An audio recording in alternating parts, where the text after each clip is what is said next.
The seeds we plant determine the fruits we harvest, just as the choices we make shape the outcomes we face. No matter where our future takes us, we must never forget where and why we planted these seeds. Hear this! For us! For us! For poetry! For poetry! For us! For us! For free will! For free will! For us! For us! For literature! For literature! Our haven! Our haven! The Panopticon! The Panopticon! Nowhere else but here!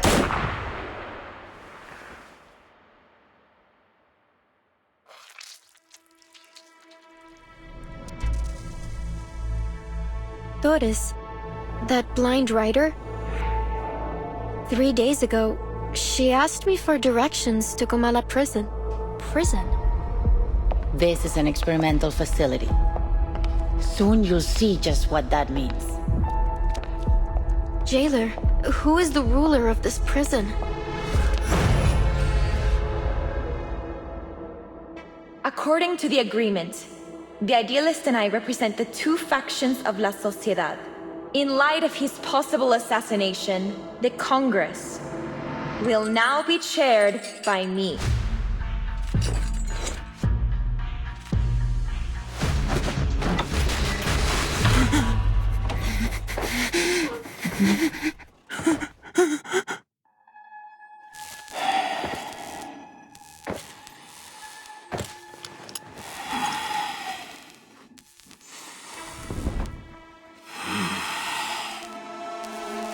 What are we doing here?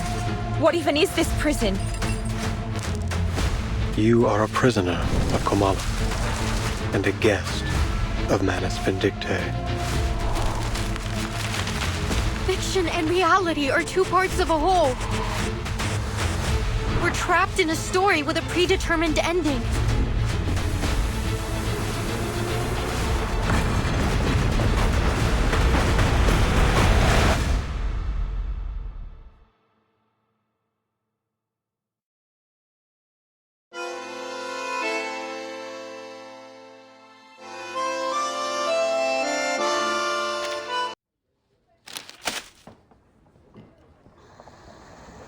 According to these news reports from Ushuaia, there was an arcane attack on the pier about a week ago. All the ships in the port were destroyed. Could Manus Vindictae be responsible for this? Or perhaps the Xeno rebels? Hard to say, but things have been suspiciously quiet these past few days. I had been hoping we'd find some clues here in Ushuaia after we lost track of the Manus in the Free Breeze shipwreck. They would have gone to ground somewhere remote and off the radar. Indeed, it's possible they've already left Ushuaia. For whatever reason, it seems they haven't been pushing for the storm to happen quite as eagerly as before. I have a strange feeling about it all. They're definitely up to something. For now, it seems our new friend's story lines up with the intel from Moth. It seems the Xeno rebels really did bring Dr. Dorez here. We should see if there's anything more she can tell us. Timekeeper.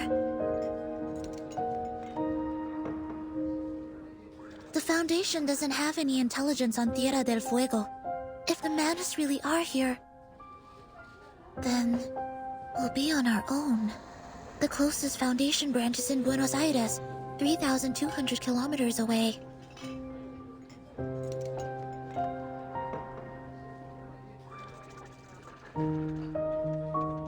Careful and well considered as ever, Seneko.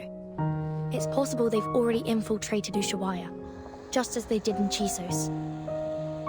But the Xeno rebels may still be holding Dorez. We can't just wait around. I'm afraid we'll have to take the risk. Ushuaia is not very big. If Manus Vindictae is here, we'll notice. Stay sharp. Understood, Timekeeper. I'll keep an eye out for them and for Dr. Dorez.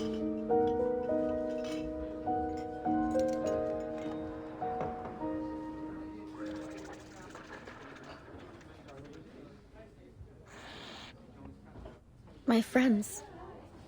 They're really gone. Adios, Recoleta. I don't think we'll meet again. So that's all I get? We could have exchanged some farewell poems, read them out loud like we used to, and shed a few bitter tears over our heartfelt goodbyes. But you know what they say. Goodbyes are only a senseless feast of unhappiness. Pardon? Oh, it's nothing. Never mind. Please, sit down. And could we get a pot of mate with mint, please? Thank you.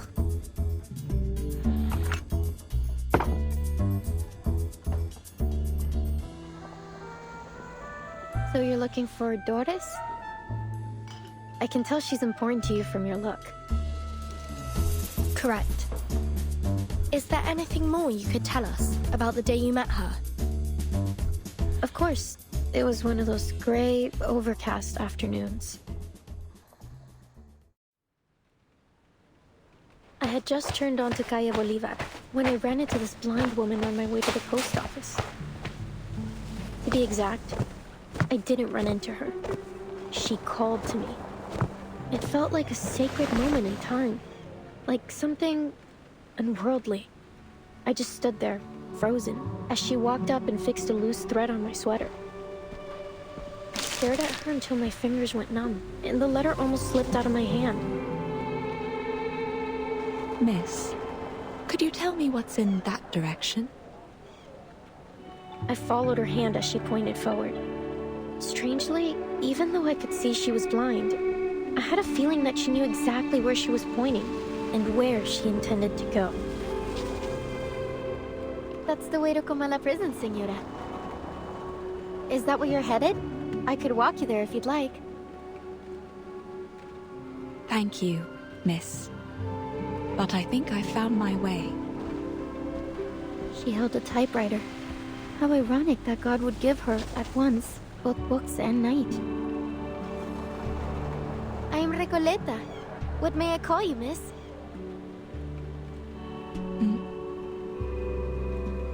I hope you don't mind me asking, Señora. I didn't mean to pry. It's only that I have to know. You're a writer too, aren't you? I've been working on a novel and, for some reason, I have this feeling you could be a character in it. Forgive me. I'm just so excited. I really want to remember this moment. Please, may I have your name? Or whatever you'd like me to call you?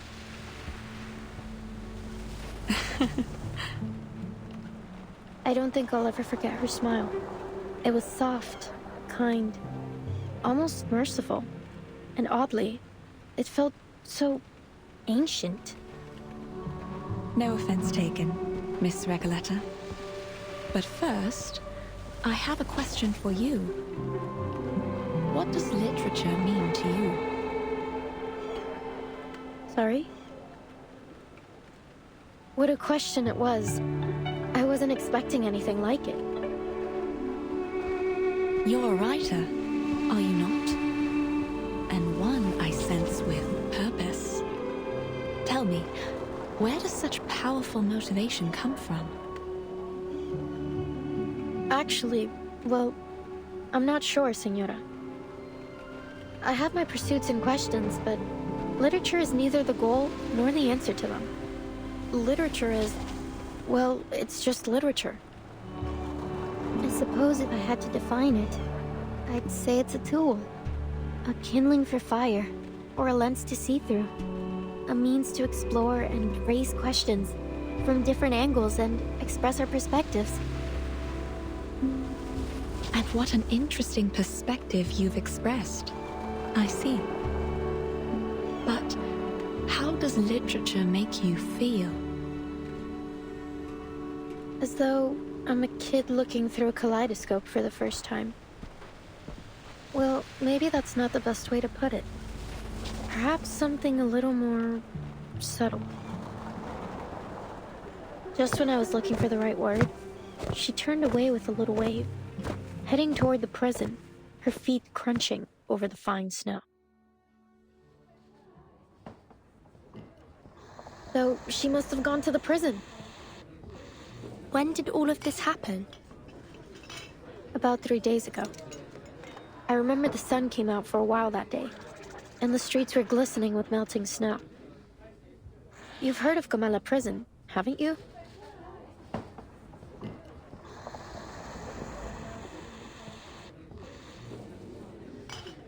"3 days ago.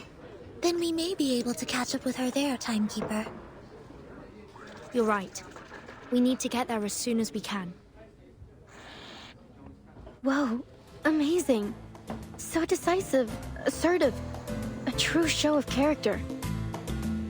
You must be the very archetype of a charismatic leader. What's left to say? Whenever the protagonist has what they want fall into their laps, we're all quick to complain about lazy writers using Deus Ex Machina to keep the story together. So, let's not dwell on it.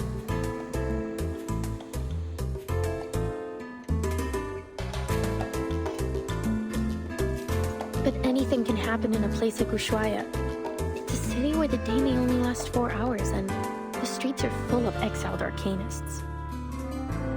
We appreciate your help, Miss Recoleta. Please think nothing of it. Miss Recoleta, I'm Vertin, and this is Soneto. We're investigators from the St. Pavlo Foundation. Pleasure to meet you. Likewise, likewise. Glad that I could help. But listen, ladies.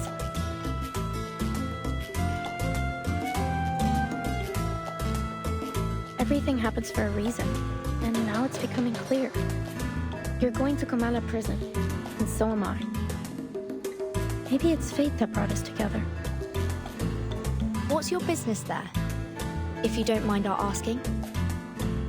Oh, it's a writer's mission. But anyway, we're friends now.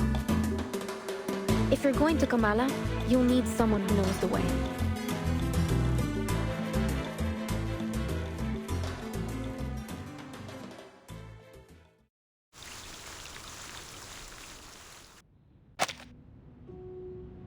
Día tras día, la investigadora de paracausalidad se escondía en la naturaleza fuera del pueblo de Amalfitano, estudiando los datos que había recolectado. Una tarde, al anochecer, una voz llamó desde fuera de su cueva. Ella dejó el equipo y las cintas y salió afuera. Un hombre estaba de pie, curioso, frente a su puerta. ¿Qué haces aquí?, preguntó, levantando ambas cejas. Nada sucede en Amalfitano en estos días. El local se presentó como el empleado del banco. Probablemente tenía la cara más amable del lugar. Ojos brillantes, mejillas levantadas, una mandíbula suave. Era una cara llena de esperanza. La investigadora le mostró los espectros que había estado recopilando. He estado recolectando historias sobre el dado, explicó. Quizás ellos contienen la clave para explicar la aleatoriedad que muestra el destino. Ah, eso realmente me intriga, respondió rápidamente el empleado del banco. Me encantaría escuchar todo sobre eso, pero debo irme. No debo llegar tarde al funeral del pescador de dunas. Y con eso se fue. 3 días después, los mismos pasos regresaron a su cueva. ¿Volviste? ¿Cómo has estado? ¿Lograste llegar al funeral?, preguntó. No tengo idea de lo que estás hablando, respondió de manera cortante. No soy el hombre que crees que soy. Su rostro estaba agotado y demacrado, sus ojos hundidos profundamente en huecos vacíos. Era como si toda chispa de vida le hubiera sido arrancada, dejándolo solo con una cáscara vacía. La investigadora insistió que no se había equivocado. Conozco a las personas por su naturaleza más profunda, hasta la sincronización de sus espectros. Nunca me he equivocado antes. Lo que tú digas, el hombre murmuró de manera áspera. No entiendo nada de tus ideas tan elevadas. Solo déjame ir. Ha sido un largo día de pesca y lo único que quiero ahora es desplomarme en mi cama tambaleante. Se alejó con pasos que sonaban exactamente como los del empleado del banco.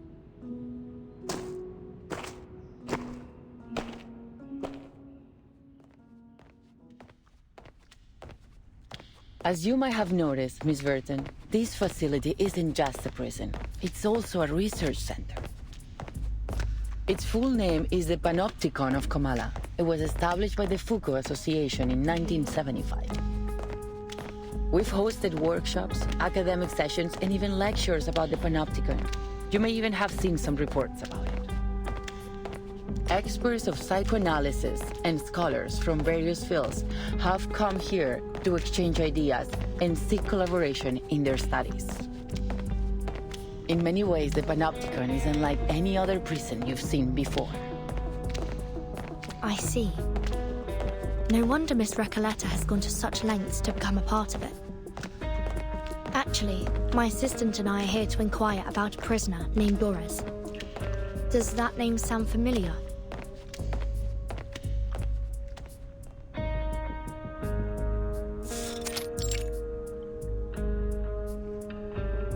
Not that I recall. Could she have used a different name? What does she look like? She'd have arrived here about 3 days ago. It's also possible that she came as a visitor, not a prisoner. She's a blind woman who always carries an old typewriter. She used to be a doctor at the Sao Paulo Veterans Residence in Brazil. And on the subject of different names, she once wrote for Atu under the name Erd. I don't think I've seen anyone fit in that description. And as I said, we haven't had any visitors in some time.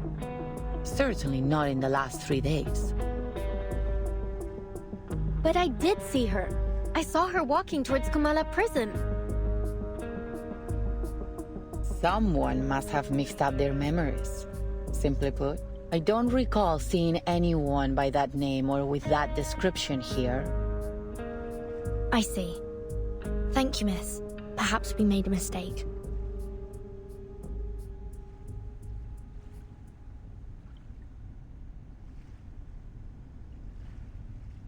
Miss Recoleta, you've gone to great lengths to get into the Panopticon.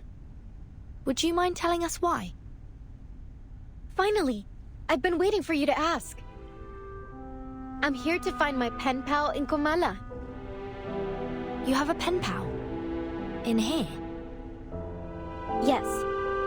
6 months ago, I went to a book exhibition in Guadalajara and came across the contact details of a few writers.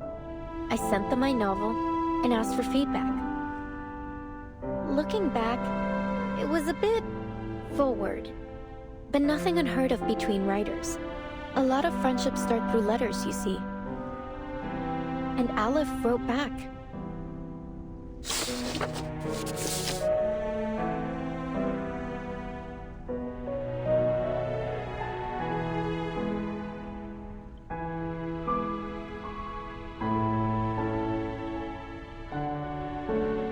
And how much do you know about this pen pal of yours?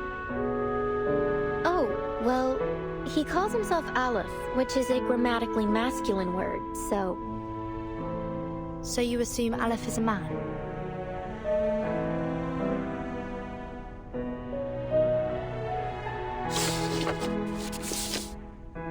Yes, he's probably a poet, a writer, perhaps even an alchemist.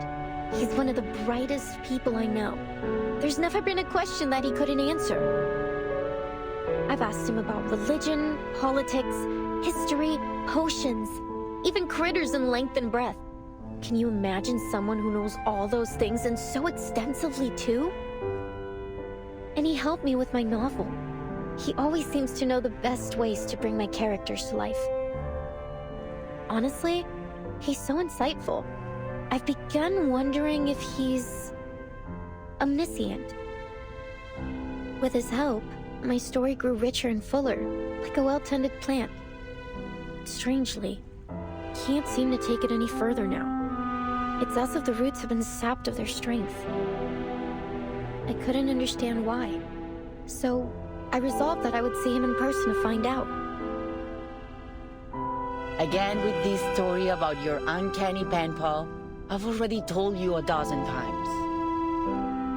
It's all very moving, but it still doesn't justify your actions.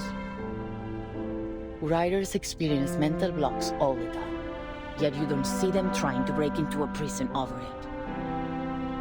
She does have a point. Please, Burden, jailer, have a little mercy, will you? Hold on. I've been meaning to ask.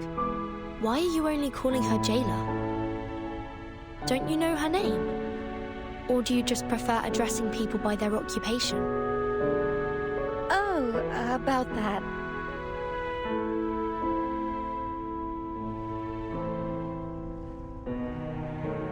It's okay, Miss Verton. I don't mind being called by my job title. I take pride in what I do. I'm perfectly fine with just being the jailer. Exactly. A researcher is a researcher, and a jailer is a jailer. Titles and code names often tell us more about people than their ordinary given names, don't you think? Take Sonetto, for example.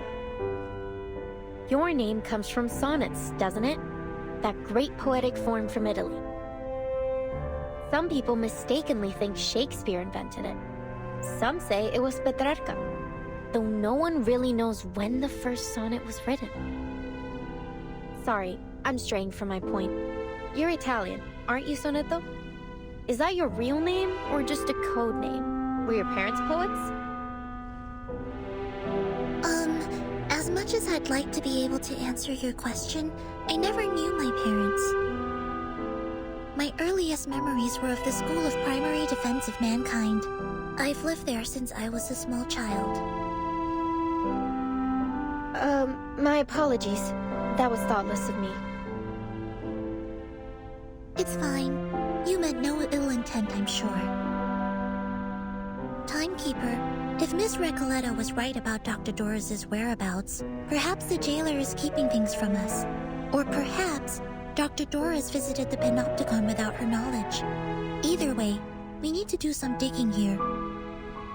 I agree. Let's see if we can talk to some of the inmates and find out what they know.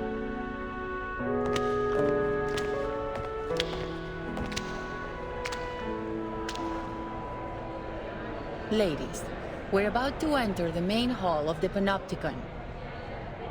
This is one of the places where the inmates spend their recreation time. At this hour, they are supposed to be in their cells. But what's all that noise?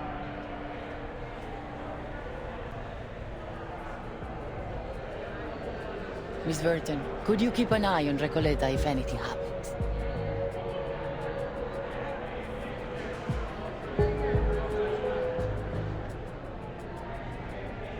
Certainly. What do you take me for? I'm not going to run away. That'd be a pretty cheesy way to start a story. Please, just stay close to me.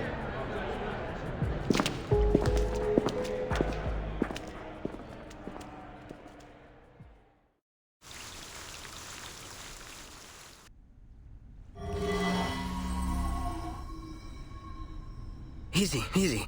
It's me, Garcia. We met at the gallery earlier. Please, I come in peace.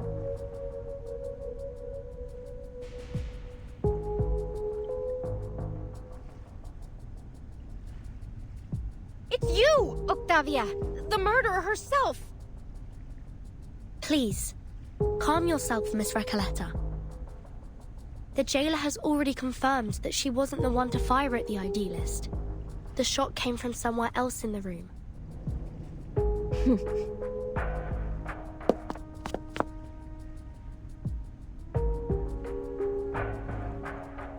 Miss Octavia, what brings you here at this hour?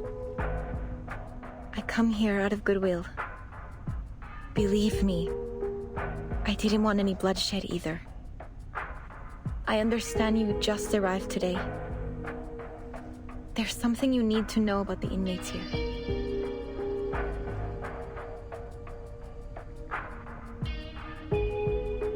We're outcasts, rejected by society and literature, and our privileges are limited within these walls. But before I started my own literature group, I struck a deal with the Panopticon authorities. If we cooperate and stay out of trouble, they'd leave us be. We could discuss literature freely and openly in Comala. Such a thing may seem trivial to you, but this is of immense importance to us. Oh, there's no happier thing in this world than discussing literature. No one should ever put limits on it. You're right, Recoleta. But we're prisoners here. There are certain rules we have to follow. Except, the idealist didn't see it our way. He refused to compromise, believing that the long poem and his so-called ism could break us free from the cage of the ever-watchful eye. Perhaps he was right. You might have achieved more if you'd listened to him. After all, visceral realism keeps us connected to who we are. You have to believe in the truth of visceral realism, because out there, beyond these walls, many of us still do. And what has it changed? Garcia, you're the latest inmate here. Tell us, 3 months ago, before they arrested you and took you here, what has the visceral realism movement accomplished out there?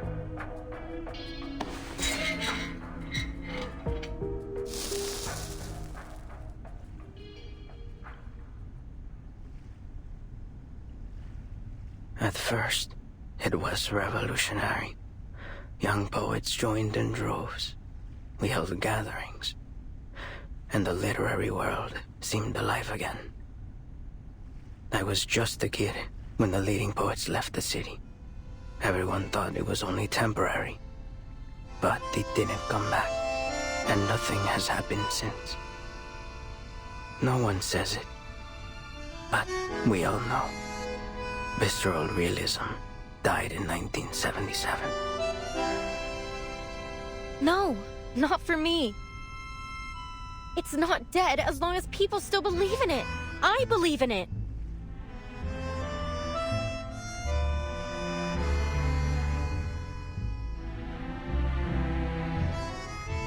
Belief, faith, what is this obsession with the true self? Why does your type always insist on there being a true self hiding beneath our roles in society? Our disciplines? Look at the idealist. He never once stopped fighting for what he believed in, even long after he was put behind these bars. Idealist, what a name he gave himself. Who will he be when he finally breaks free from the eyes of the central tower? When he's left without his willful audience? And nobody. That's what. And that is a truth even he is terrified of. Miss Octavia, I hope you've come with something more important to share than just some criticism of the idealist. You're right. I have an important message for you. Dr. Torres, I heard you were looking for her. The woman from the Sao Paulo Veterans Residence. She used to write under the name Erd, didn't she? Yes, that's right. Do you know her? You're the first person I've met here to speak plainly about her. Do you know where she might be? We crossed paths, but only briefly. I'm not sure where she's gone. Maybe the authorities know. However, she left this with me. I think you'll need it more than I do.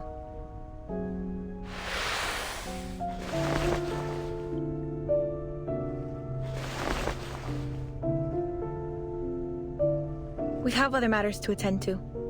I'll leave you to your business. Garcia, shall we?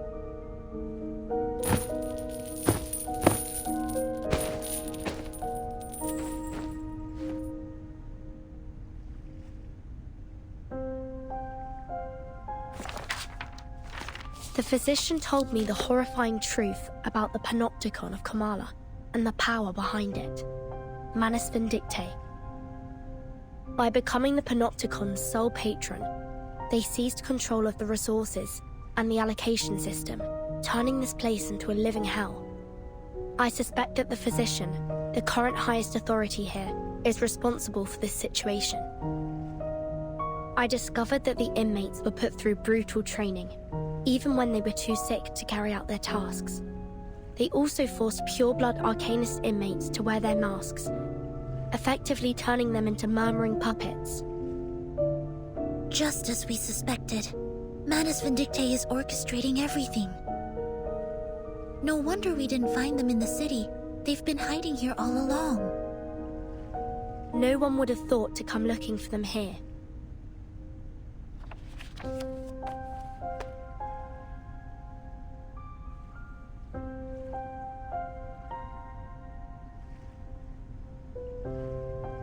But why would Miss Octavia bring this to us?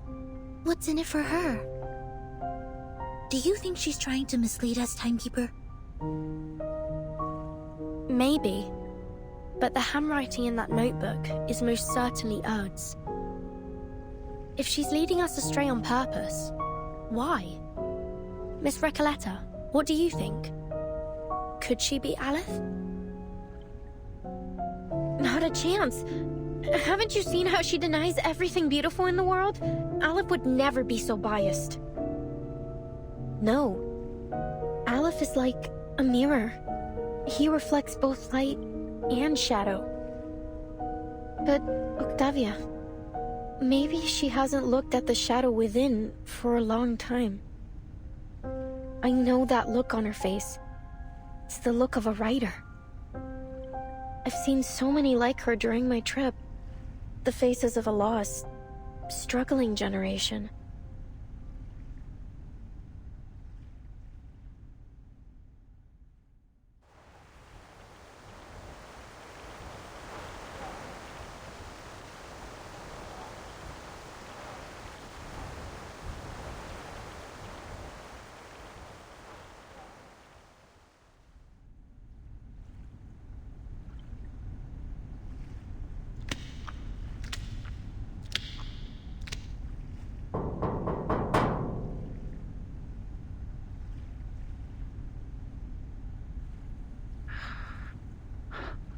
Dr. Merlin, I'm here to report on today's events.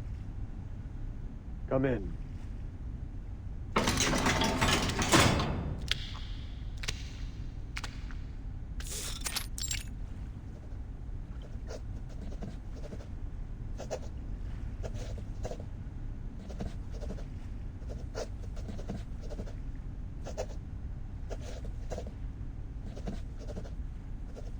There was a commotion in the gallery today, sir. An inmate known as the Idealist was severely injured. The inmates nearby said he lost consciousness from blood loss. However, after we put everyone back in their cell, the Idealist was gone. I made a sweep of the grounds, but there was no trace of him. It's possible that he regained consciousness and went into hiding. I'll perform a full search tomorrow.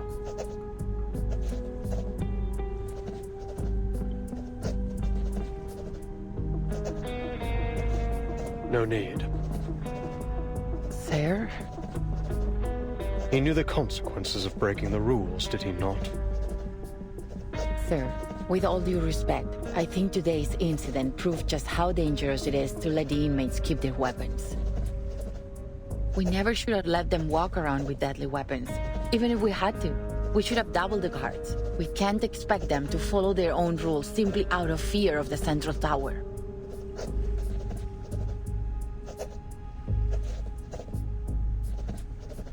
Such matters fall beyond your purview, jailer. You only need to do what's required of your title. Is there anything else? There is another thing. 2 guests from the Foundation came through today. They said they were looking for someone named Doris. They've shown a willingness to cooperate, though they were involved with the incident in Corridor Zero.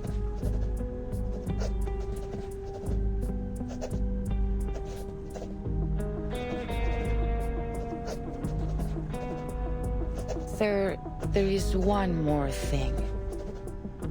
I told Miss Octavia we're short on rations, and she's adjusted the inmates' portions accordingly, but that won't last long. Manus Vindicti stopped providing supplies back in March, and Sino has collected all the prisoners they had previously placed in her custody. I just wonder why they have so suddenly withdrawn from Ushuaia and brought all the prisoners with them. I also noticed that we haven't received any orders from the government since Warden Tartuffe was transferred. In fact, we haven't had any communication with them at all. Sir, in frank terms, we're facing down a serious shortage of medicine, food, and basic supplies. At this rate, the Panopticon will soon be unable to operate. Where will our inmates go then?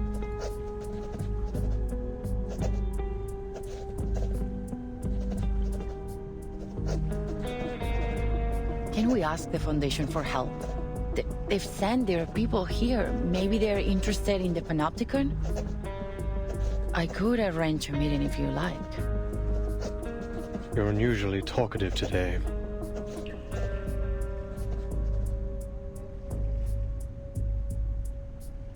Pardon, sir? That's fascinating, you know? You've become so much more concerned about this place and its inmates than when you first started. You are now dictated by your title. I didn't mean to overstep. I'm sorry. You can go now. I have a great deal of work to do. Oh, and one more thing.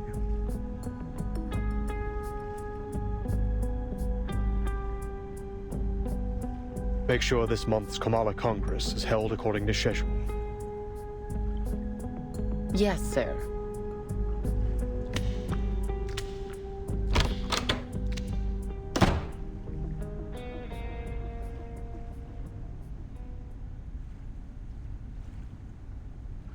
How many times have I warned you about this? The idealist has to go. He's nothing but trouble for us. You're too soft on him, Aleph. Look at the mess he has us in now. Calm down. He's a rabble-rousing thief, a self-destructive maniac, a snake in the grass. He even stole the Tea of Kamala from me. He's nearly ruined everything we've worked for.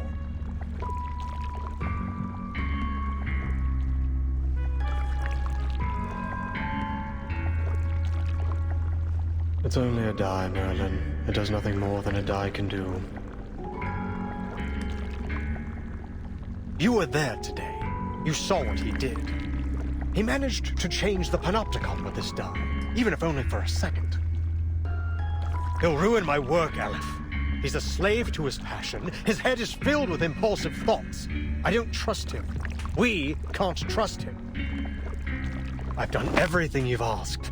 Now it's time to do your part.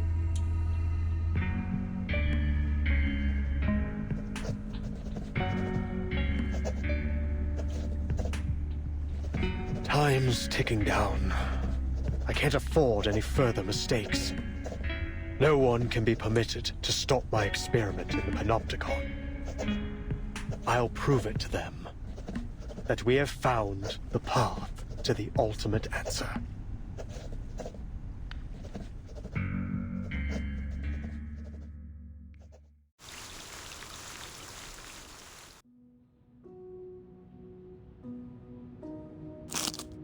La cabaña con el techo azul estaba silenciosa como siempre. En un sueño fugaz, la investigadora de paracausalidad descubrió la verdad detrás del dado de Babilonia.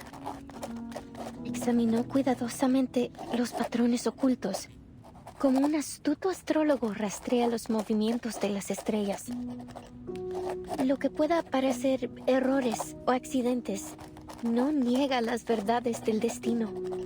Por el contrario, afirman su existencia.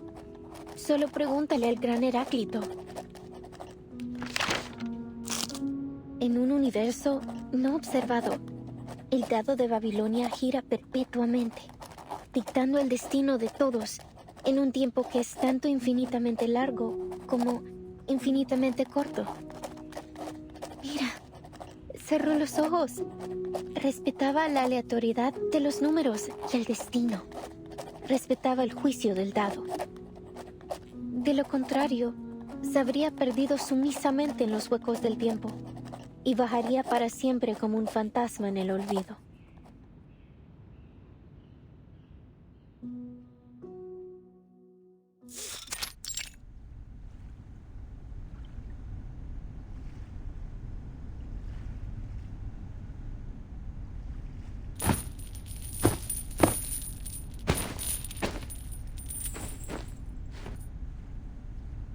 First, allow me to make one thing clear. I had absolutely nothing to do with what happened to the Idealist yesterday. I swear it on my career as a writer. As you all know, the Idealist and I are the representatives of the two factions of La Sociedad de Poetas de las Américas. As you also know, we have been at peace since the Let Sleeping Dogs Lie agreement was signed a few months ago. Despite our differing views, we have coexisted to this day under the watchful gaze of the Central Tower. Rest assured that we will work tirelessly to locate the missing Idealist. Don't put so much pressure on yourself, Miss Octavia. His death wasn't your fault. After all, he was the one who threw the first verbal dagger.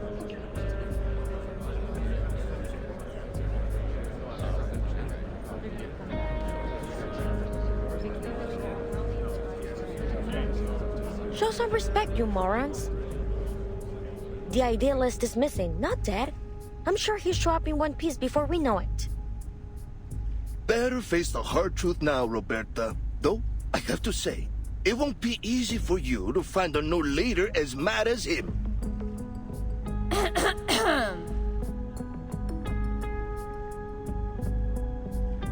Please, everyone, quiet down. According to the agreement, today's Congress should have been chaired by the Idealist. Since he is still missing, I will be acting on his... Pardon my lateness. Go ahead. I'm ready to moderate.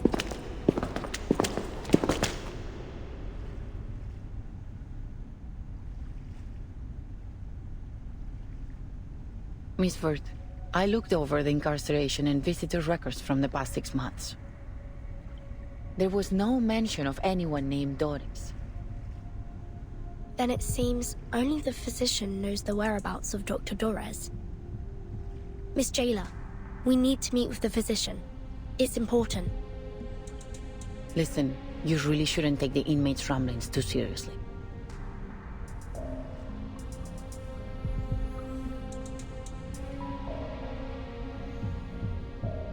But if it's as critical as you say, I'll make another request later. That said, I'm afraid the meeting won't happen for at least a few days. Understood. For now, please join us for today's Congress. Espectacular! Do you hold literary salons like this every day? This place is practically a writer's paradise. So, you're the host of the salon, Octavia? I say we set aside our differences and have a titillating literary discussion. You've come at the right time. You may serve as witnesses for the Congress alongside the jailer, like a citizen's jury in a court. Your suggestion aligns with the congressional rules. Very well. Huh? Congress? Witnesses? Isn't this a salon? Which topic are we discussing? Literary theories? Schools? Principles? Languages?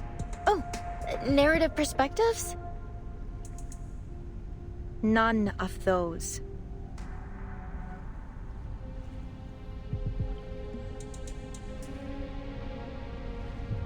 This Congress is about the randomness of fate, Miss Recoleta. Randomness of fate?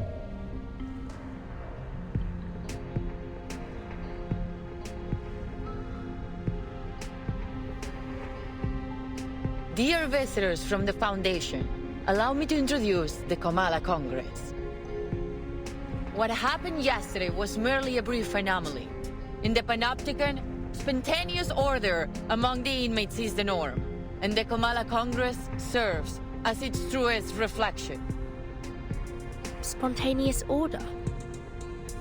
Yes. Through the Congress, the inmates assign and distribute medication, communal duties, and rest periods. They are entirely self-regulated.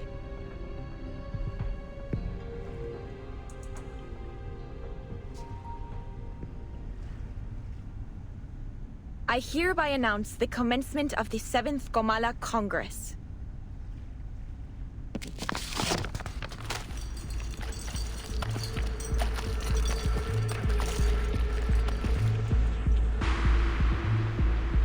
A cardboard box and... is that a paper die? It has 20 sides. Huh? We carefully examine hidden patterns, much like an astute astrologer tracks the movements of the stars. Isn't this...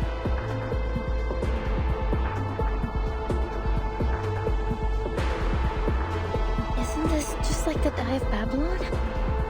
The MacGuffin that weaves through the entire plot? The infinite symbiote of fate?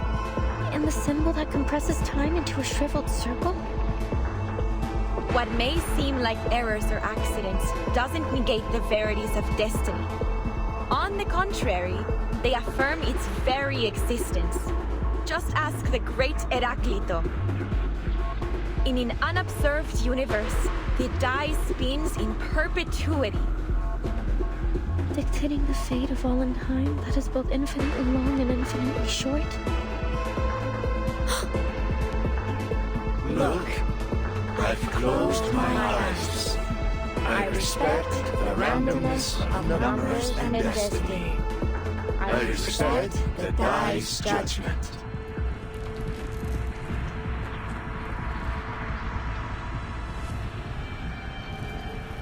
Otherwise, we will acquiesce and lose ourselves in the gaps of time and wander forever as ghosts in oblivion.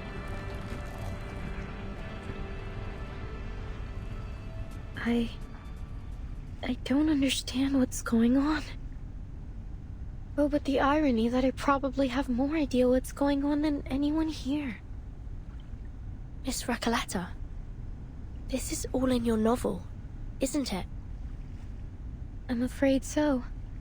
The recitations, the references to an astrologer and Heraclito, they couldn't possibly be just a coincidence. Then, could it be? Will they look to the die to dictate their fate?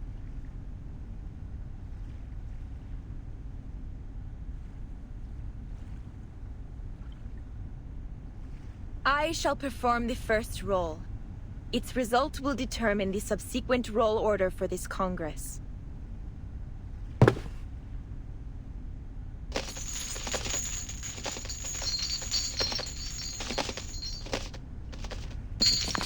The result is 5. This check complies with the prerequisite conditions of the ruling of the die, and the standard roll order has been established. Inmate Jose, please come forth. You are the first in the initiative order. Therefore, fate's judgment shall fall upon you before all else. Me? Okay.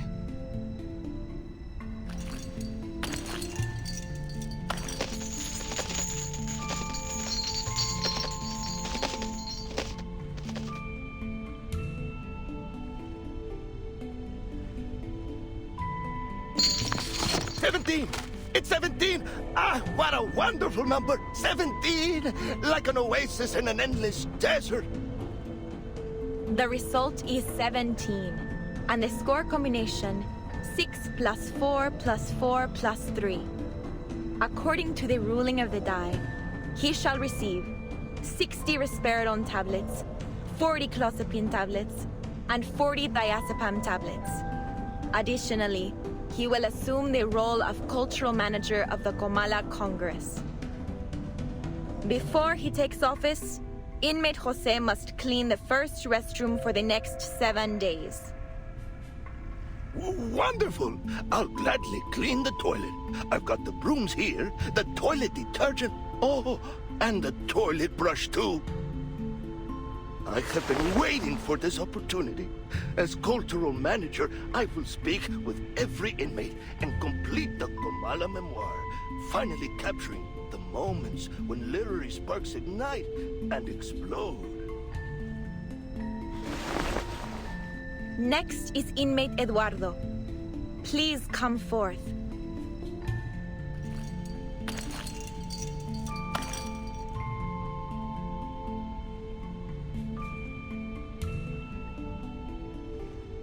But I can't remember the ruling of the die. I can't remember anything. Damn it. Sorry, Senora Octavia, but I don't think I can do this. I didn't get any medication in the last Congress. I've had multiple episodes. It's like my brain's jammed or something. It's all right, inmate Eduardo. It's easy. You don't need to know the rules to roll the die. Give me your hand, I'll help you.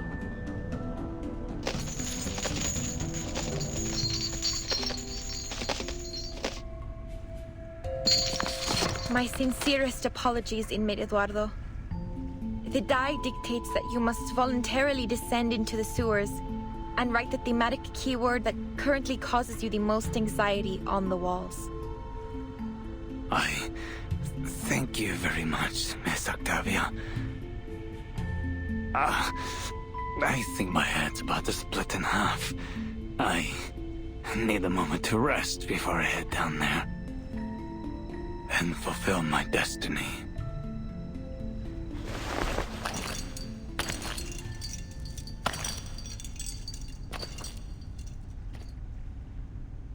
Jailer, are you really letting them make every decision with the roll of a die? Eduardo is clearly in a much more dire condition than Jose. The medication should have been given to him. As I said, this is how the inmates of the Panopticon maintain order. The physician periodically provides medication, food, and other necessities, and the inmates distribute them in this spontaneous and efficient manner. Neither authority nor violence is involved in this process. This is what sets Comala apart from all other custodial facilities. Is that it? You abdicate all agency to the roll of a paper die and call it the randomness of fate? What kind of sick joke is this? Please calm down, Recoleta. This is the method that the inmates have collectively decided to recognize. They're prepared to face the possible sacrifices that it brings. This isn't about you or me. It's not our place to interfere with a procedure that has been proven both pragmatic and effective. My duty is to assist the inmates in maintaining order through the methods that they have established. And yours is to witness their self-governance, not judge it.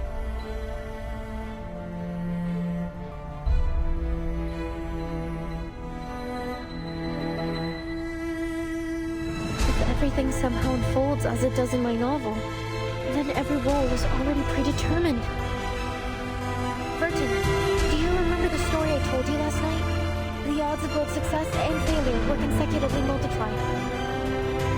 I remember. As soon as a character experiences a failure, they continue to suffer failures in an endless chain reaction. None of Eduardo's future dice rolls will ever result in a number higher than 10.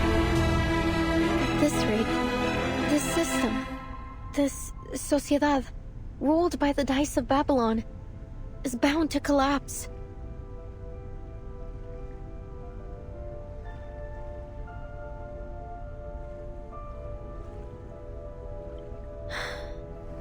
Eduardo will never receive any medication.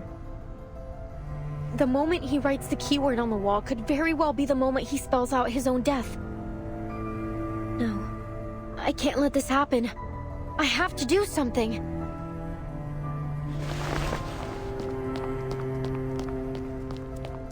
Wait, Miss Recoleta, what are you doing?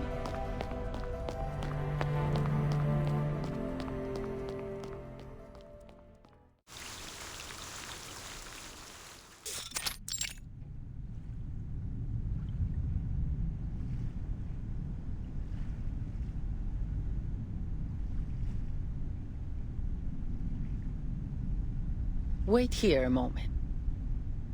I'll report the situation and your request to Dr. Merlin. However, since he's always busy, I can't guarantee he'll agree to meet you. But I'll do my best to persuade him.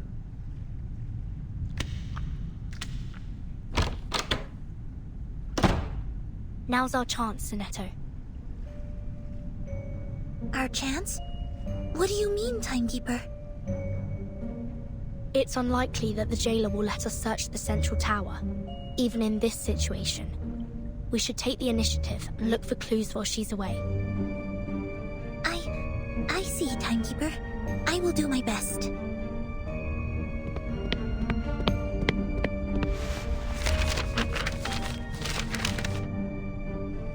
Thank you for your assistance, Miss Recoleta. Without your precise predictions, we wouldn't be standing here now. I haven't yet grasped the connection between the die, your novel, and what's happening in this place. But by process of elimination, it's almost certain that your pen pal, Aleph, is right behind this door. Sometimes I envy your decisiveness, Vertin. I'm sure many people have praised this special talent of yours. Are you all right? You don't seem as excited as when we first entered Kamala.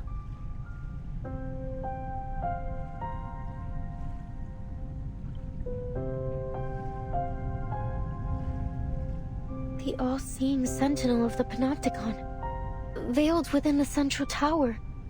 If it truly is Aleph, I don't know how to face such a terrifying and increasingly plausible reality. Sorry to interrupt, but... Timekeeper, I think you'll want to see these. Signed Erd. This is a letter from Dr. Dorez.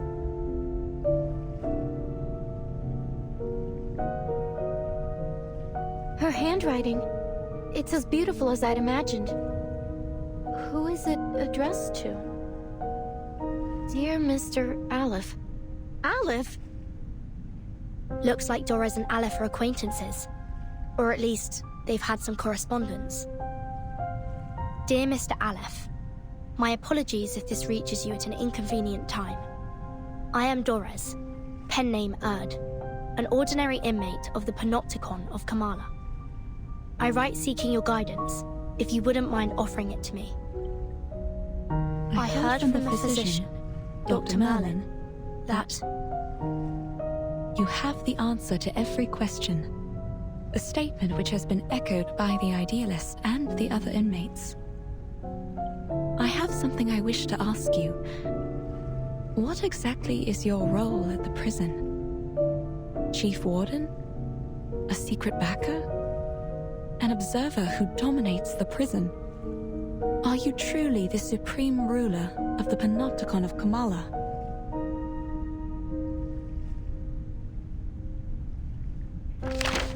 Dear Erd, I do indeed have answers for every question, including yours.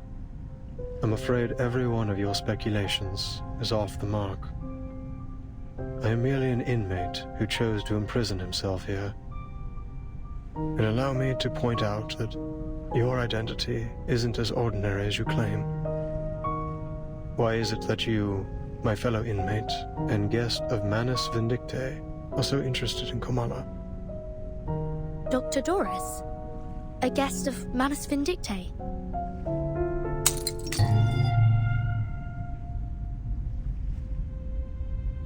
It came from inside the room. Do you think they're okay? The jailer and the physician! What happened?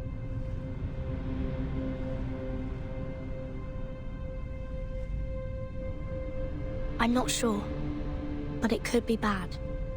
Come on, let's go in and see if they're all right.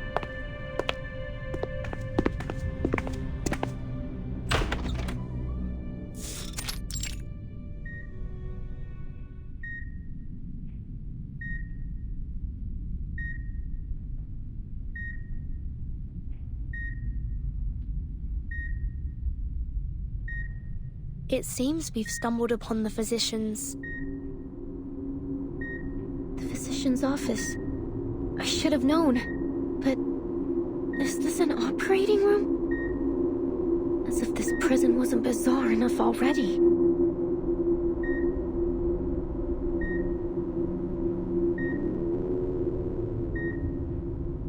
Didn't I tell you to wait outside?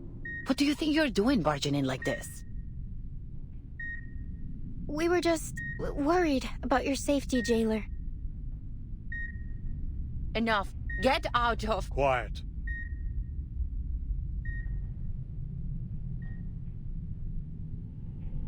The reptilian complex governs all our fundamental functions. Our heartbeat, breathing, fight or flight responses, and our territory and hierarchy awareness. Our primitive ancestors, like reptiles and birds, followed such instincts to survive. Through millions of years of evolution, we developed the limbic system. This processes emotions and forms memories. It allows us to feel fear, sadness, anger, joy. Our behaviors are given meaning. Now it's the neocortex that makes up more than 2/3 of our total brain volume. Language, perception, logical reasoning, abstract thought. This is what forms the complexity of human nature. We read, create, perceive. We try to understand both the world and ourselves. We are forever setting goals, one after another.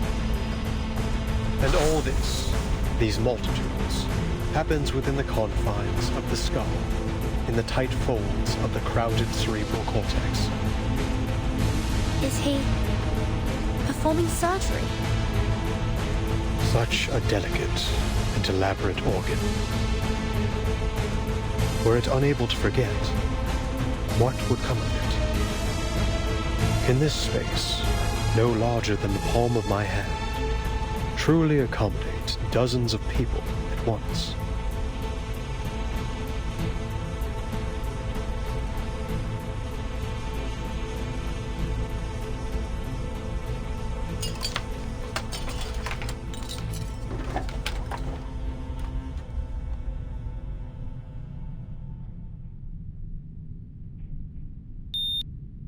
What's happened to the patient? It looks like he's dying.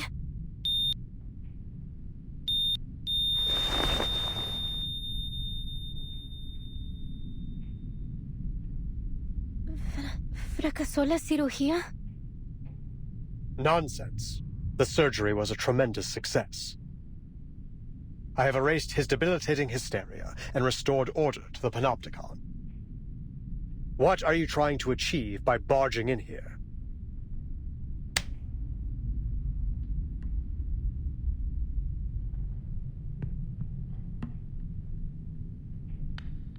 Forget it.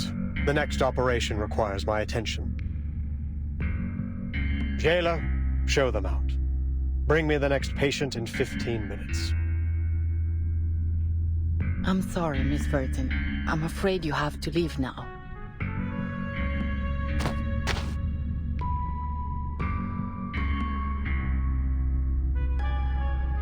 Please, just let us speak with you.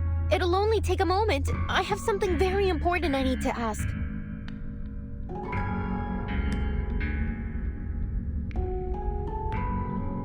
Important?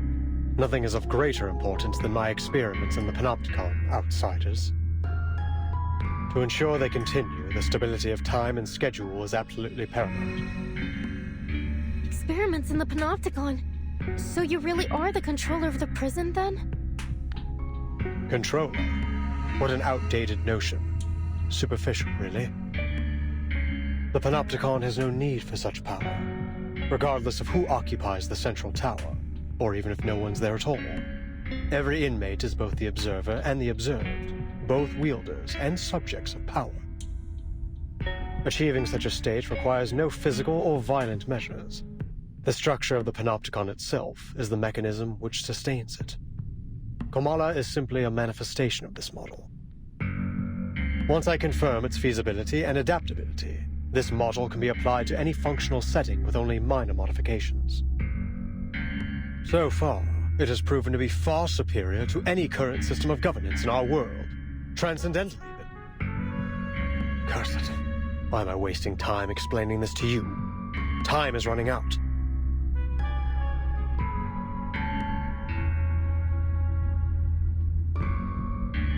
Dr. Merlin, you keep mentioning time. What exactly do you mean by that? Really? You need to ask? Even those oily-headed lunatics know it.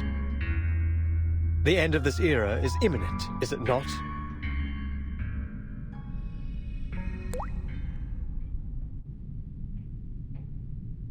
You know about the storm? That's what you call it, is it? A storm that washes everything away? You employees of the St. Pavlov Foundation should know better than I. Soon, this era and everything in it will cease to exist. I must prove the feasibility of the Panopticon model before this place is turned to ruins, or something even more unrecognizable. A storm that washes everything away? Burton, what on earth are you two talking about?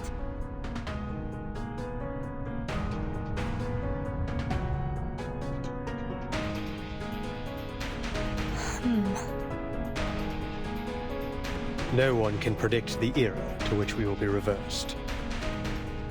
I have seen the eras change time and time again. The transformation of this place, over and over. But no matter which era each of these 9 storms, as you call them, has taken us back to, Cordeismo continues to plague this land. Dependency theorists, martyred revolutionists, I've seen them all. You, young writer, are no different from those intellectuals who were swept away in the rain. There is no romance in this era, only the repeated cycles of madness and brutality, an endless, meaningless struggle. Only in this forgotten corner can we momentarily escape the plundering of the marauders and the chaos they unleash. Although it won't be long before this place is looted by those oily-headed lunatics. Just as it has countless times before on this land as rich as silver.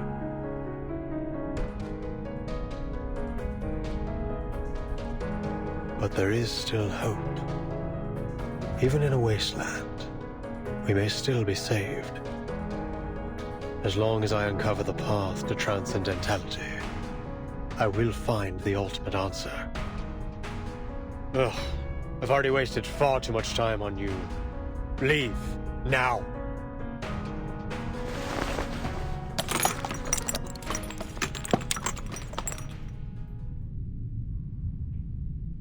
You heard him. Please don't press things any further. All right, Senor, I get it. Obviously, you don't want to discuss my novel with me anymore, so I won't insist upon it. All the letters we wrote to one another, all those inspiring revisions and suggestions, I guess they meant nothing to you.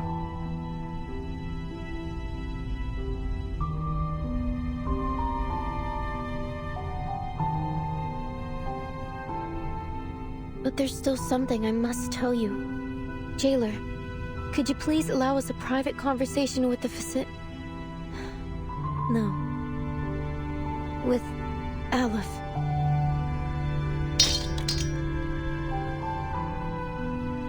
Leave us, jailer. I'll spare these outsiders 5 minutes.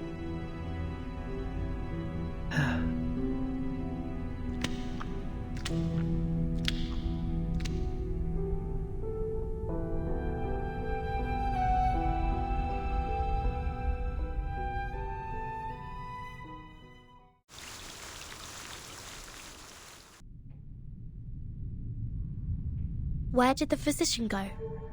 Wait. Sir? Are you?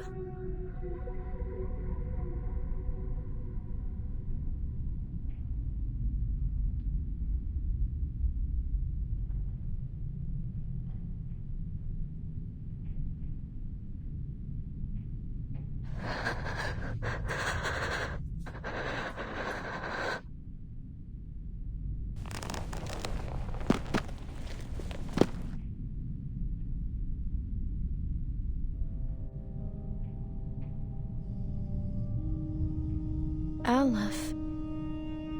It's you. My pen pal. You are, in fact, in Komala. All those letters, all the ideas we shared, they weren't just my imagination or some prank. Vertin, Soneto, it's all just as I told you. They weren't meaningless.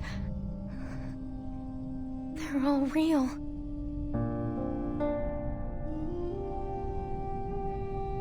So, sir, are you Aleph, the ruler of this prison? Are you the one controlling the Panopticon with the die? The one hiding Miss Dores's whereabouts? What curious inquiries. Quite different from the last 2,666 questions I've received. My guests, you may call me Aleph, or by any other name, be it a symbol of God's oneness or a farcical epithet.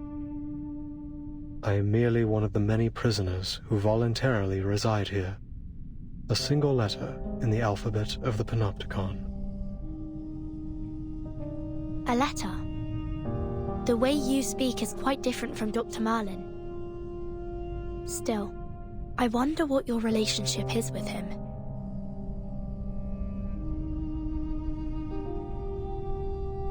But allow me to make a guess. You're Dr. Merlin, aren't you? I'm afraid that's not entirely accurate, but you may think of it that way. Merlin is a figment born of my mind, an incomplete reenactment. He is me, yes, but not entirely. He, or rather they, failed to find their answers. They fought against their predestined fates, only to be inevitably crushed under their weight. I simply stood by and watched it all unfold. That was the extent of our relationship. They? You've already met Merlin and the Idealist, even witnessed their demise. Shackled by the delusions of verses, the Idealist lost his own name. Merlin, too, imprisoned himself within the system of the Panopticon. I'm sure their desperate pursuits caused you some trouble. Please forgive them. After all, your fleeting encounters led to the demise of them both. I think I understand now. The Idealist and the Physician are both parts of you. Or, to put it another way, they're your alter egos.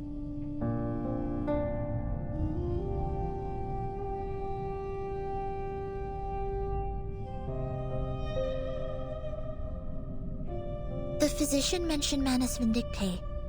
What's the relationship between this prison and the Manus? Visitors from the Foundation. We all witnessed those eras perish. In 1977, not long before the fourth storm, I arrived in Ushuaia.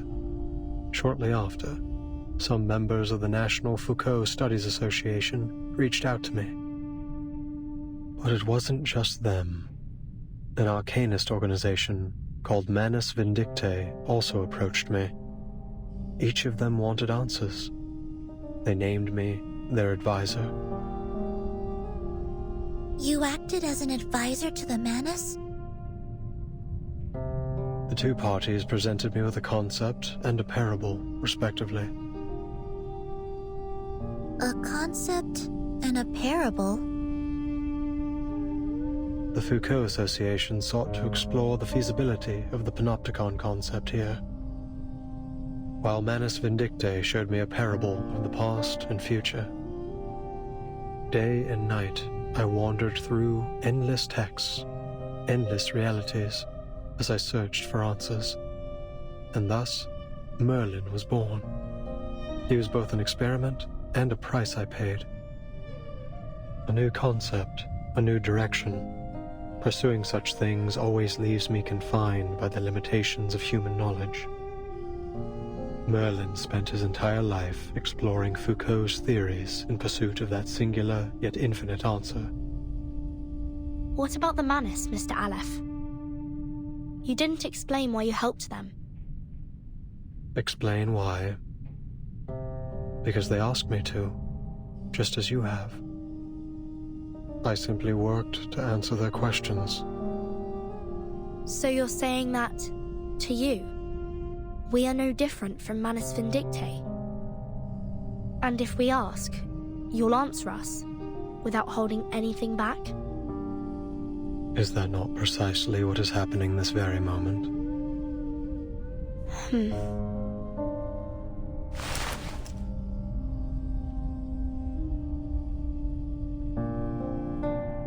This is what the Manus gave Merlin. A magical die named the Tear of Kamala. It was once a gemstone that belonged to a god. At the beginning of the century, explorers plucked it from an ancient gate they discovered in Antarctica. To the explorers' amazement, the gemstone could turn human desires into reality. So they cut it into a die, a symbol of fate, and used it to build a sanatorium, which was later transformed into the panopticon you are standing in right now.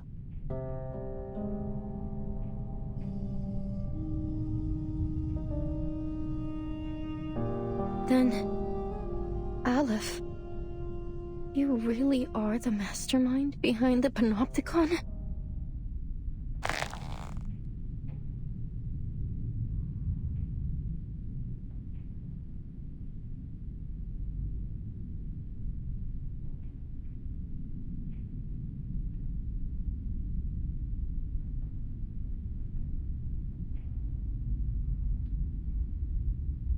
You said Merlin used the panopticon to seek his answer.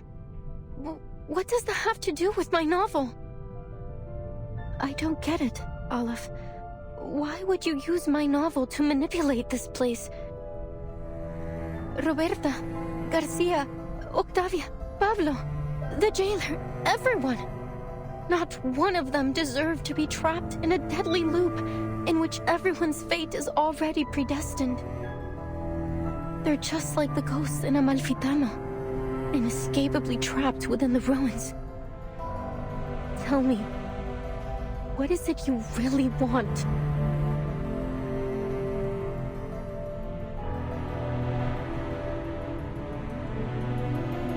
It's not about what I want. It's about what you want. The third line of your first letter. You said you wanted to give the rise and fall of sanity an ending.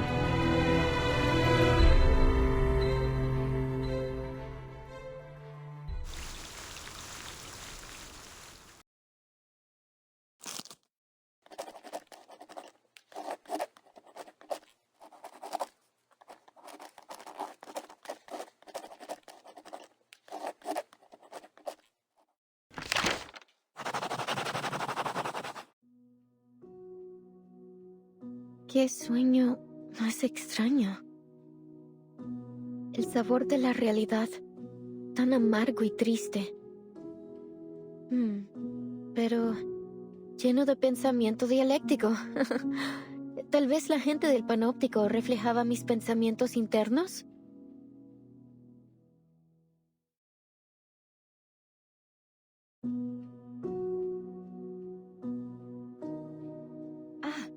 Entonces realmente soy un personaje en la novela. La misteriosa cabaña con el techo azul fue mi hogar todo el tiempo. Entonces, los rumores que los fantasmas propagaron eran realmente eso. Rumores.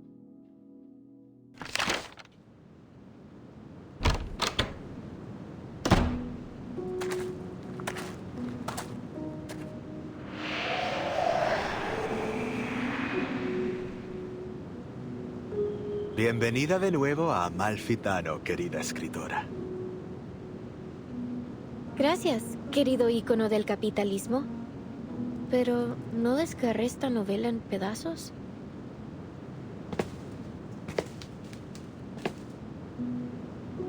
Verás, Amalfitano es una dimensión más allá de la vida y la muerte. Este pueblo es un reflejo de tus pensamientos internos. Es incorpóreo. No puedes desgarrar algo incorpóreo en pedazos. La literatura es infinita y atemporal, como un río que fluye a través de la vida y la muerte. No me extraña que seas mi personaje favorito. Nunca dejas de iluminarme. Desafortunadamente, la literatura es una vocación peligrosa e inútil. Nadie entiende realmente, ni siquiera recuerda tu trabajo. ¿Recuerdas el dicho? Los únicos verdaderamente muertos son aquellos que han sido olvidados. Recoleta, desaparecerás para siempre si dejas a Amalfitano otra vez. Será como si nunca hubieras existido. Siempre he admirado tu pensamiento crítico, señor. Encaja perfectamente con tu rol.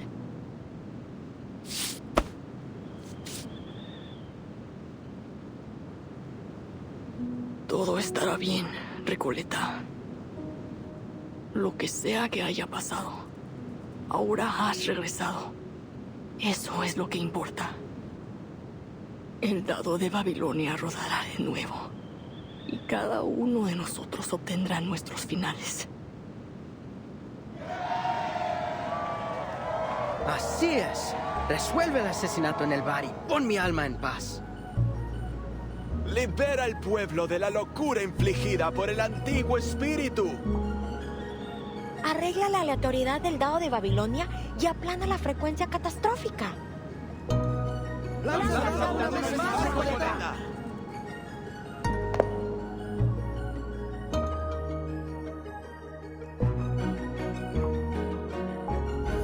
Entonces, el final que he estado buscando es el que el otro yo no pudo darme. El yo que se lanzó de cabeza a la lucha contra un poder invencible. El yo que finalmente dejó esta tierra. Después de todo este tiempo, finalmente he encontrado mi final.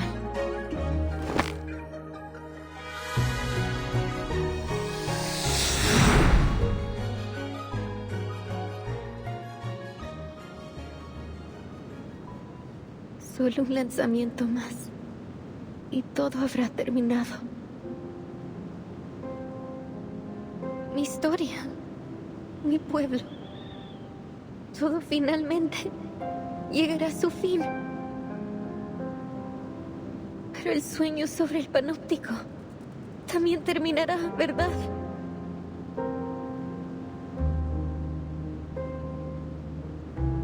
Oh, cariño, es solo un sueño.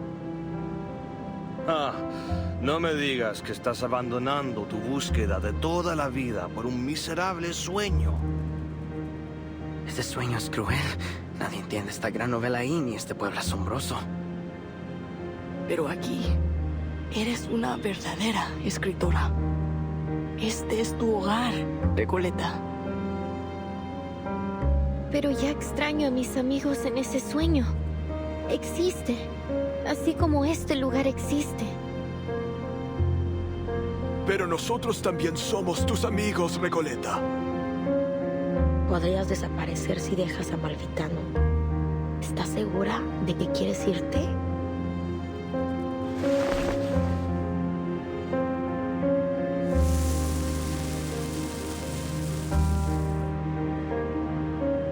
Sabéis cómo soy, queridos amigos. He pasado mi vida emprendiendo aventuras tontas y no recompensadas. Así soy yo, ¿verdad? Amalfitano es, en efecto, un lugar ideal. Un lugar para vagar, para un viaje corto y para perderse un rato. Y tiene a ustedes, mis amigos ficticios, a quienes quiero tanto. Pero debo regresar a mi sueño y ver a mis amigos ahí, Ellos son igual de importantes para mí.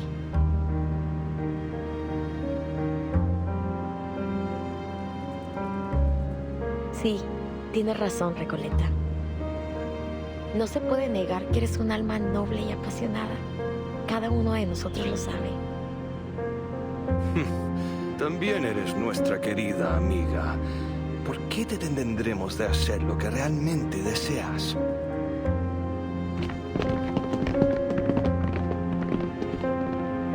Te deseamos lo mejor, Recoleta. Buenas noches, querida. Que tu sueño sea dulce esta vez. Gracias a todos, mis amigos. Nunca los olvidaré.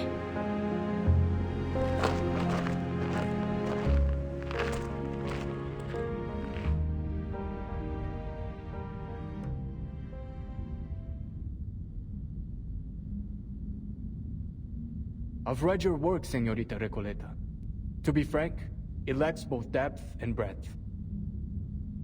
This town of yours is still far from reflecting the complexity of society, and the narrative lacks a discerning perspective.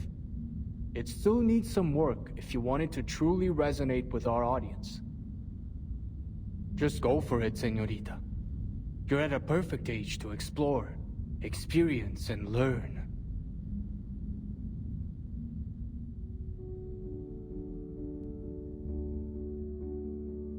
What's happening to me?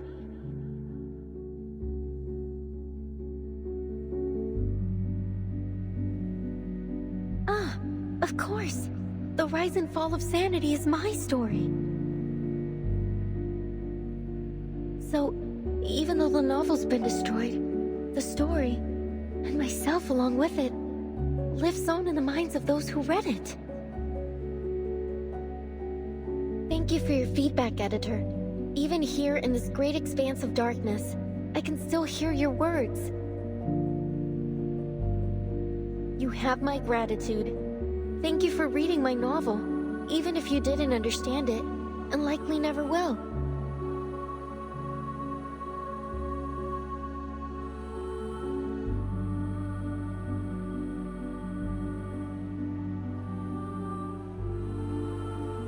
Honestly, I find your story totally fascinating, but I'm still struggling to understand the connections between all these nameless characters.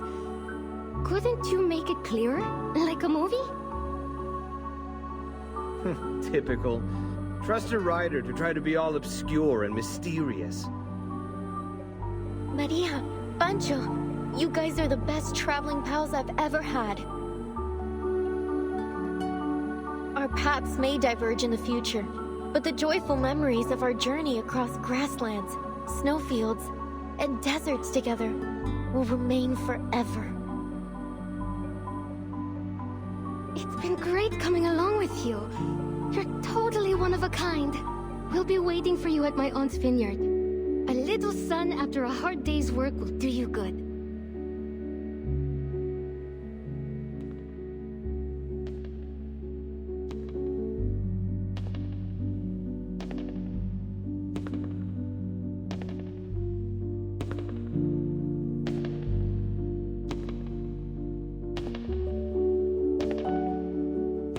There is ambition in her writing. It's passionate and poetic, fractured and chaotic.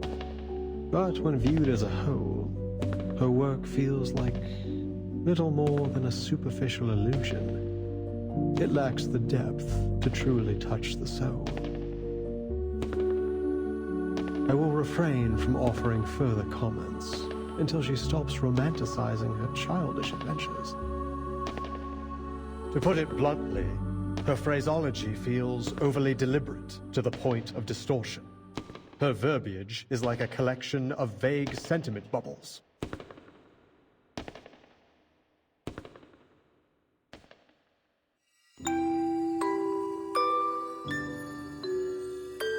I see, Aleph. Then this is how you really feel about my novel?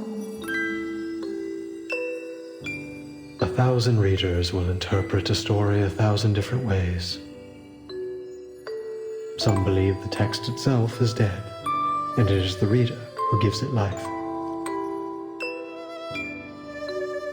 the truth cannot be fully conveyed through words alone. That said, I think the rise and fall of sanity is a good story.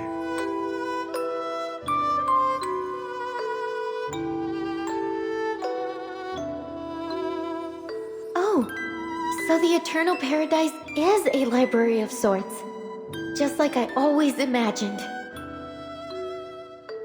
Or is this just another reflection of my inner thoughts?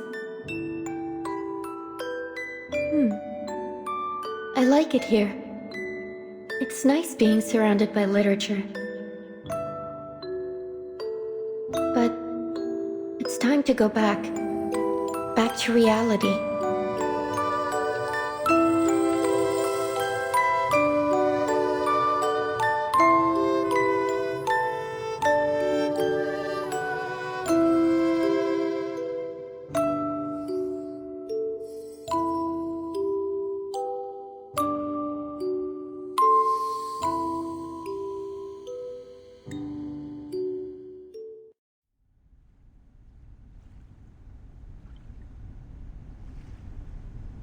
You're right about literature, Dorside Beggar. It is a dangerous and futile calling, but I still believe in it.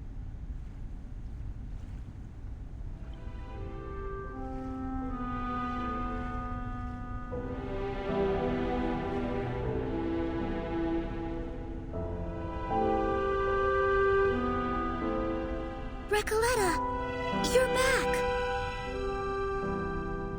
I'm so glad to see you're safe. And I'm so glad to see you two worried sick about me. Thanks, mis mejores amigas Soneto y Burton.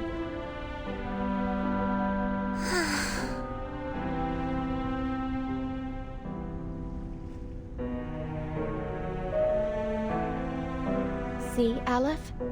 I still exist. Amalfitano is gone. It's all over. You're simply a wandering ghost now, never to return home again. You may still exist, but Amalfitano will never get its ending.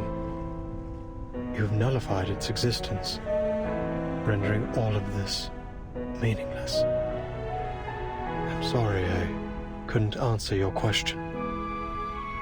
I've failed once again.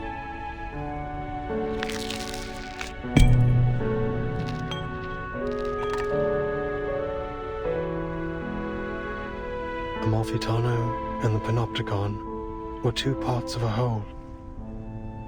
With Amalfitano gone, Komala no longer has any reason to exist. I'm sorry, Aleph. You, who know all the mysteries of the world, who seek answers to every question, have lost yourself in the process. You can answer everyone else's questions, but never your own. Who's the person behind that mask? Is he real? Does he still exist? Who am I?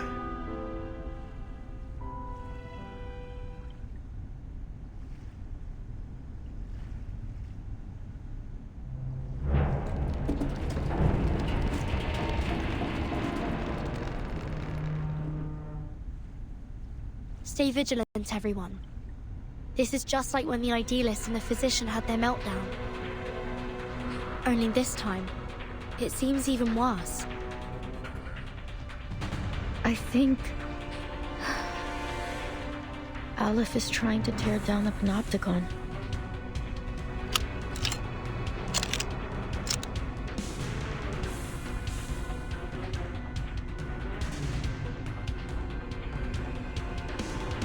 Freeze! Stay where you are. All of you.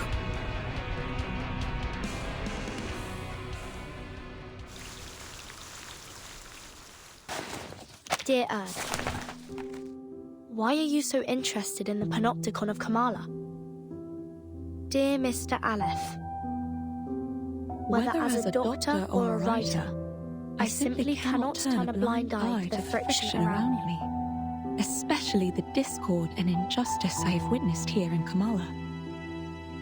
So, I would ask of you a question.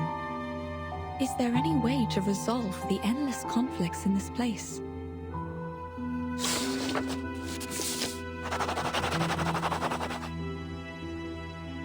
To put an end to this, a true ending is required.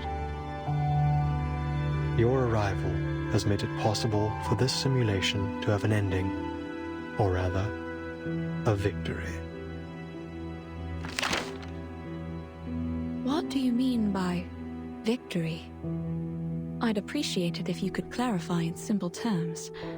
If this victory comes at the cost of any inmate's life, I'm afraid I cannot accept it. I also have another question for you. If I leave, will the stories and conflicts here come to an end? Miss Grace of Manus Vindicte will grant you passage. But in any case, the cycle of history will continue to repeat itself in this prison, and in the entire world. The sins of humankind will not cease until veins turn to wires, flesh and bone to geometric shapes, and the world around us twists in the colors of an oil painting.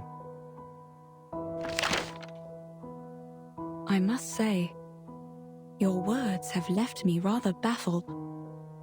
Fragments of the events you describe often appear in my dreams. Could it be that these things really happened? If that's the case, why can't I recall the details? Why am I left with only disconnected pieces? The madness in Kamala, these bizarre dreams. I must put an end to them. What have I forgotten? Has someone or something altered my memory? I can't shake the feeling that something crucial to me has been lost in the river of time. Some kind of duty, perhaps. What should I do? How can I recapture what I have lost? I won't answer a question that already has an answer. One given to you by the person who escorted you here and made you a promise. You're so close to the place where the truth lies. Think carefully. Why are you here?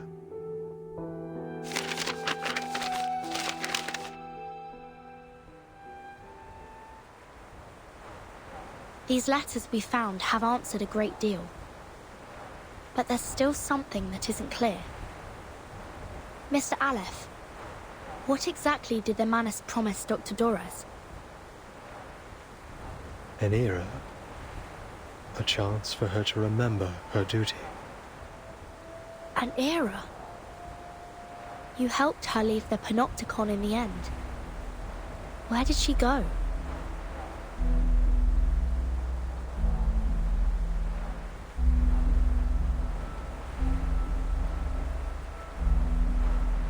Southward.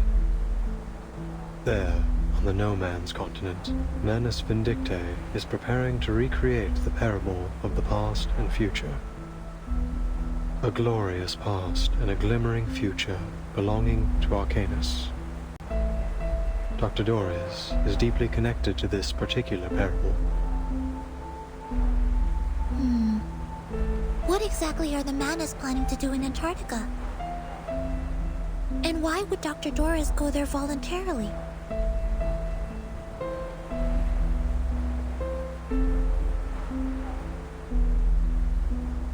Mr. Aleph, when did Dr. Dorez depart? It was a day when both the clouds and sun were visible. A day when both the clouds and sun were visible? Could you be more specific? Pacific? You mean the time of day?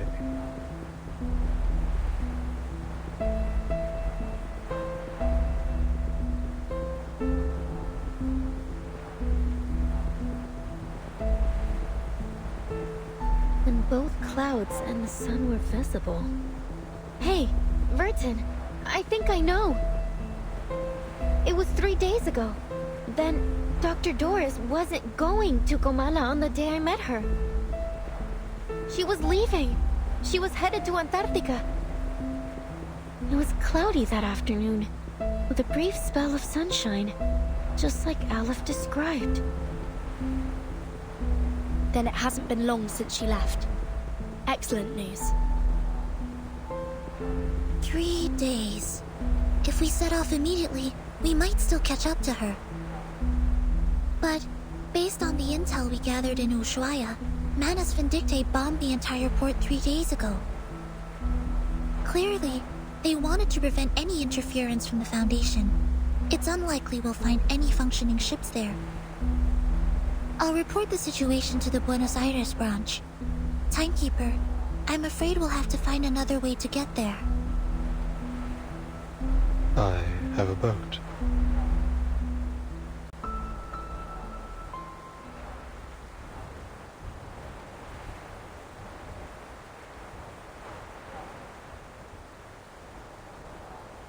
Could you lend it to us?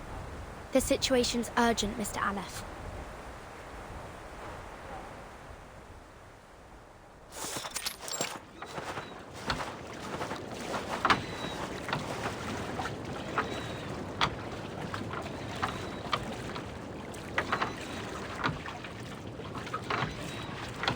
This boat will automatically take you to McMurdo Port, the landing point Manus Vindicte established by the shores of the Ross Sea.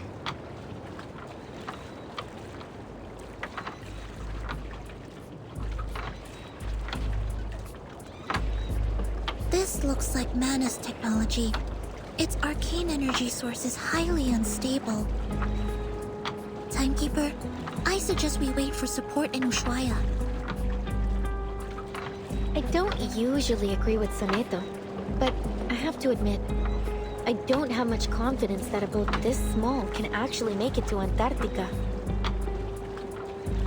Mr. Aleph, do you know anything about Manus Vindicte's ritual? How far has it progressed? The ritual could begin at any moment. I believe that's why they left Kamala. Upon departure, one of their members, a woman named Grace, told me they would seal off the sea. Are we too late? If you wish to find Doris, you must follow the same path she took.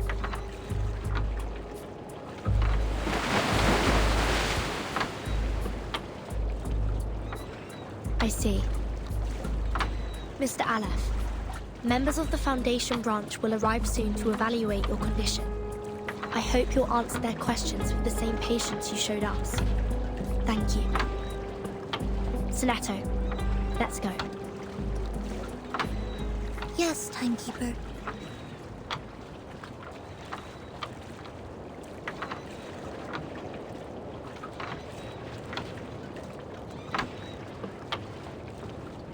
Thank you for your assistance too, Recoleta. Perhaps you'll consider joining the...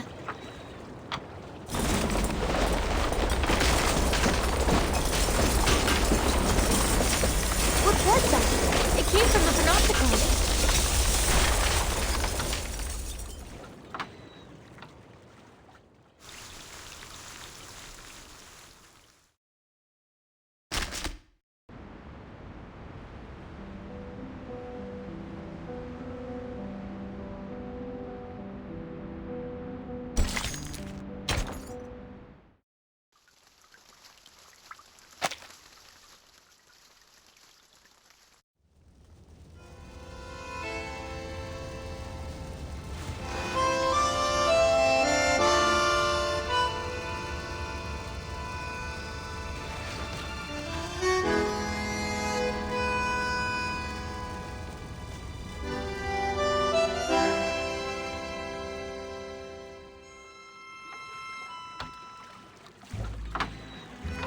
With Aleph's control gone, Comala is collapsing.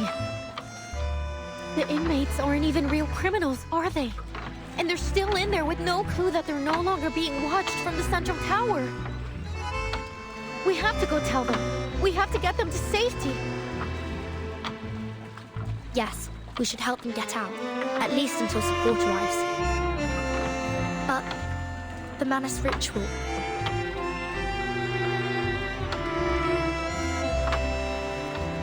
Don't worry. I'll go alone. Huh? You should hurry. When this is all over, I'll write to you, my dear friend. During this journey together, our teamwork has been impeccable. So, you can trust me to do this. I'm not doing it just to help you or the organization you represent. I'm doing it because the inmates are my friends. Okay, I trust you. Take care of yourself, Recoleta. But if the storm truly is imminent, as Dr. Merlin said, then, Miss Recoleta, you'll...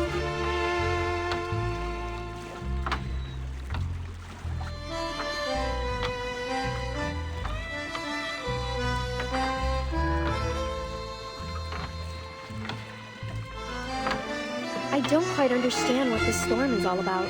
But don't worry. A brand new adventure is the best thing that can happen to a writer.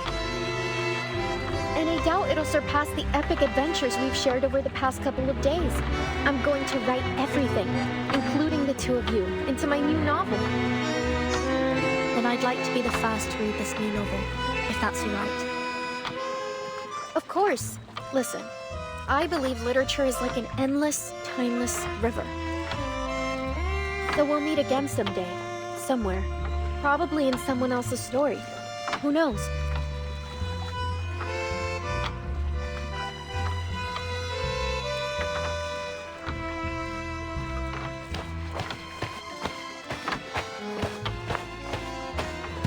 Adiós, mis queridos amigos.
Dr. Merlin. You're Dr. Merlin, right? I finally found you. What on earth happened in the central tower? Right after I left, the whole Panopticon started collapsing. The tower's in ruin. I've been looking for you everywhere. Please, sir, come with me. It isn't safe. That won't be necessary. The snow is still falling, yet everything in the labyrinth has already gone up in flames. Fortune, fate, karma. They're nothing but a ridiculous joke. It's over, Jaguar. You have lost your memories, your identity, your name, and now your title. You are no longer a jailer trapped in the Panopticon. I don't get it, Dr. Merlin. What are you talking about?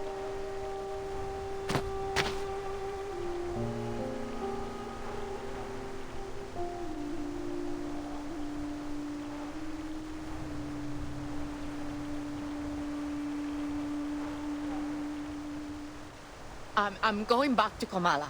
Order must be maintained. The prisoners mustn't be allowed to escape. Please, take care, Dr. Merlin.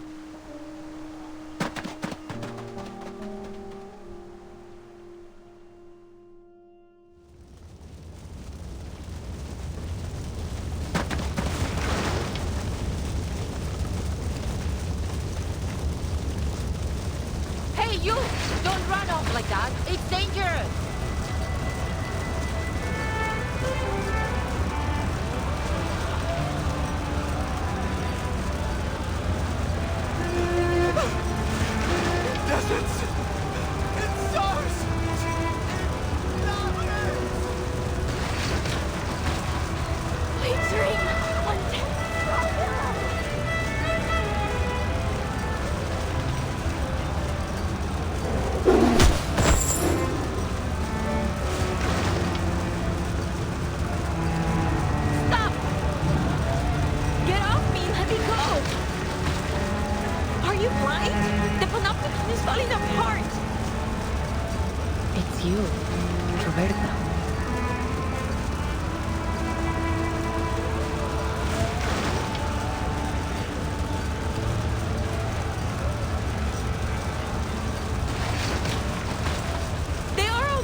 Yo te canto y por la libertad yo te canto. Nada podrá parar ni vencer mi ser.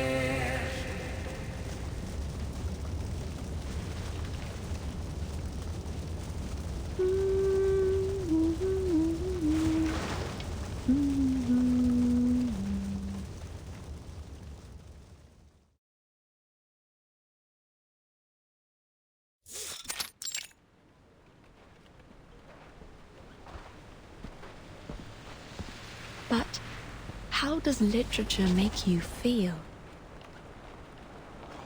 As though I'm a kid looking through a kaleidoscope for the first time.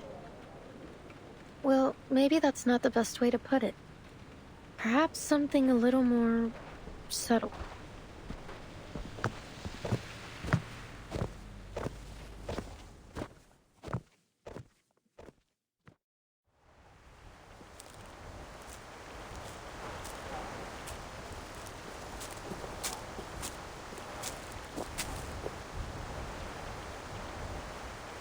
A ship sailing to an unfamiliar land. terrible of the past and future.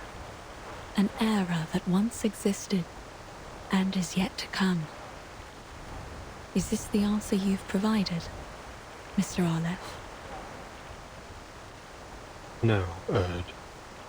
You will have to find this answer yourself. No one can help you with this. No one. I see. Thank you, Mr. Aleph. I will remember what you've told me.